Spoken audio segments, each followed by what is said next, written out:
अंदर मैं तुम्हारा होकर रहना चाहता या चाहती हूं। तो बेटा कभी भी आपको यह मन में ख्याल आए कि टॉपिक समझ में नहीं आ रहा है, खोल के बैठ जाना, अपने आप उसको प्यार भरी निगाहों से देखोगे तो अपने आप समझ में आने लगेगा। और देखो, कोई भी सीख के पैदा नहीं होता है। मैं बिल्कुल नहीं मानता हूं जैसे कोई टॉपिक पहले मैं स्टार्टिंग में पढ़ाता था, बहुत सारे टॉपिक्स नहीं आते थे मुझे।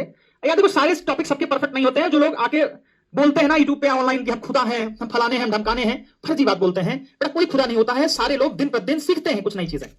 तो मैं स्टार्टिंग में था तो मुझे भी बहुत सारे टॉपिक्स नहीं आते थे। जैसे मुझे बहुत सारे दवाओं के नाम, केमिस्ट्री ने भी लाइफ तो हट गया, पहले मुझे बहुत तकलीफ होती थी उसमें, फिर धीरे धीरे मैंने सीखा, साल 2 साल 3 साल में, फिर मुझे भी याद होगी वो टॉपिक्स। तो जैसे अगर आपको कोई टॉपिक वीक है, नहीं समझ में आ रहा है यार, तो परेशान होने की जरूरत नहीं है। कोई भी सीख के पैदा नहीं होता है। और कोई सीख के पैदा हुआ होता ना बेटा, कोई सीख के पैदा हुआ होता तो वो एबनॉर्मल होता, वो यहां नहीं होता। उसे तैयारी करने की जरूरत नहीं होती। ऐसे बहुत सारे एबनॉर्मल बच्चे हैं, या बोलते गॉड गिफ्टेड, एबनॉर्मल बोलना तो थोड़ा सा बुरा रहेगा, गॉड गिफ्टेड बच्चे हैं जिनका बौद्धिक लेवल बहुत ही ज्यादा है भाई। उन्हें मतलब बचपन में एक मुझे सोबर्तो करके है, कोई वेस्ट बंगाल का छोटा सा 11 साल का बच्चा है, बच्चा तो नहीं बोलूंगा, वो प्रोफेसर है, बड़े बड़े यूनिवर्सिटी में फिजिक्स का लेक्चर देने जाता है। मैं तो उसको देख के दंग रहता हूं। उसका लेक्चर अटेंड करता हूं, 15-15 20-20 मिनट का लेक्चर अटेंड करता हूं, देखो कैसे पढ़ा रहा है वो। तो मुझे समझ में आया यार कि उसके पास नॉलेज है। ऐसे नहीं कि कोई भी बस टॉपिक रट के आ गया पढ़ाने लगा, नहीं, नॉलेज है उस बंदे के पास, तो गॉड गिफ्टेड है। तो आपको नहीं आता तो बहुत परेशान होने की जरूरत नहीं है, सब सीखते हैं यार। और वैसे भी यार हम कौन सा मुगल वंश के हैं कि नहीं आता है तो इज्जत चली जाएगी, बेइज्जत हो जाएंगे हैं। अरे ठीक है यार, सामान्य परिवार के लोग हैं, सीख रहे हैं, नहीं होगा कुछ तो एक्सपीरियंस ही लेंगे भाई। हर एक चीज से एक्सपीरियंस मिलता है, हर एक चीज से एक्सपीरियंस मिलता है। और हार और जीत दोनों के अपने अलग फायदे हैं। हार से जो है हमें पता चलता है कि क्या नहीं करना है, और जीत से हमें पता चलता है कि क्या करना है। तो कभी भी हारा हुआ व्यक्ति हो ना, उसके अनुभव को जरूर लेना चाहिए, जीते हुए व्यक्ति का रास्ता चुनना चाहिए कि भैया अगर तुम हारे हो, तुम असफल रहे हो जिंदगी में, तो क्या नहीं करना चाहिए। और मेरा मानना है कि सारे जो सबकी बात नहीं कर रहा हूं, मेरा मानना है कि जिंदगी में असफल होने के बाद ही मैंने पढ़ाना शुरू किया। तो मुझे ये चीज पहले से पता चल चुकी थी, और धीरे धीरे पता चलता गया कि यार लाइफ में क्या नहीं करना है। देखो, हर कोई बताता है कि क्या करना है, कोई ये नहीं बताता है कि क्या नहीं करना है। तो अगर कोई आपके पास स्ट्रगलर वाला व्यक्ति मिले, जो बहुत जिंदगी में स्ट्रगल किया, उतार चढ़ाव देखा, तो उससे सीखो, देखो, ऑब्जर्व करो। क्योंकि जो बेटा सक्सेस हो गया ना, उसको तो आपको भी तो पता ना कि वही करना है। ये पता होना जरूरी है कि क्या नहीं करना है लाइफ में, ठीक है ना।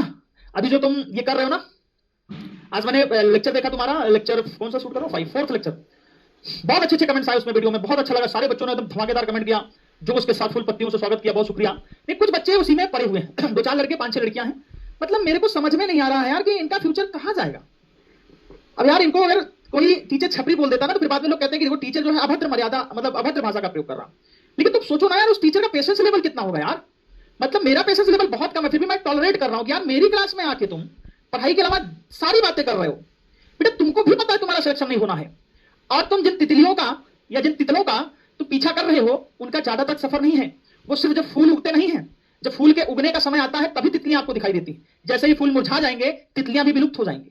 यानी कि अभी जब आपके पढ़ाई का समय है ना, इस समय तुमको सारे डिस्ट्रैक्शन दिखेंगे। तुमको घूमने का भी मन करेगा, तुमको मोबाइल चलाने का भी मन करेगा, तुमको किसी के साथ भी घूमने का मन करेगा। ऐसे ऐसे तुम्हें चीजें दिखेंगी जिससे तुम डिस्ट्रैक्ट होगे। आज तक तुम्हें जिंदगी में कभी लड़की नहीं दिखी होगी, लेकिन अभी जो एग्जाम का नजदीक जैसे जैसे आता जाएगा डेट, वैसे ही तुम्हें सारी लड़कियां खूबसूरत लगने लगेंगी।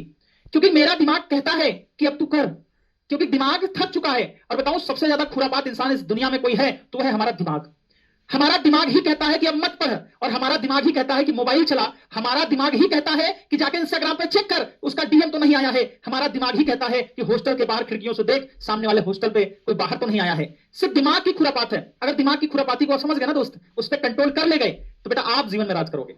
ऐसे थोड़ी कोई महान बन जाता है, ऐसे ही किसी को महात्मा बुद्ध, स्वामी विवेकानंद नाम थोड़ी दिया गया है। इन लोगों ने अपने इंद्रियों पर राज किया है, अपने बुद्धि को कंट्रोल किया है, अपने मस्तिष्क पे अपना प्रभाव डाला है कि नहीं, जो मैं कहूंगा तू उसी हिसाब से काम करेगा। सारे सफल व्यक्तियों के साथ यही है।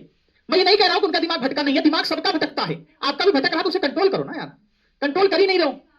अब जब कंट्रोल नहीं करोगे तो तुमको पता ही है ना यार क्या होगा। आगे का तुमको भी पता, आगे का मुझे भी पता। बस कुछ लोग बोल देते हैं तो वो बुरे हो जाते हैं हम जैसे, और कुछ लोग नहीं बोलते हैं तो वो बहुत अच्छे रहते हैं, वो आपकी नजर में गॉड रहते हैं, खुदा रहते हैं, भगवान रहते हैं। ऐसा नहीं है बेटा, पता तुम्हें भी है, तुम्हें बहुत अच्छे से है तुम्हारा सिलेक्शन होगा कि नहीं होगा। क्योंकि बेटा जिसका सिलेक्शन होने वाला होता है ना, उसे बहुत अच्छे से पता चल जाता है। तो बेटा तुम्हारा सिलेक्शन नहीं हो रहा है तो दूसरे का सिलेक्शन तो मत करवाओ। मतलब ऐसा तो ना हो कि दूसरे का भी सिलेक्शन होने से रोक दो, ये सबसे बड़ा पाप है। ये चलो ठीक है यार, खुद के अंदर समझदारी होनी चाहिए ना, कि कोई मुझे प्रोवोक कर रहा है, मुझसे बार बार बात करने की कोशिश कर रहा है, तो हम इग्नोर करें ना यार। और ऐसे लोगों से दूर ही रहना, चैट पे आते ही क्यों है, फिर भी नहीं आना है। चलिए कोई बात नहीं, ध्यान से समझो।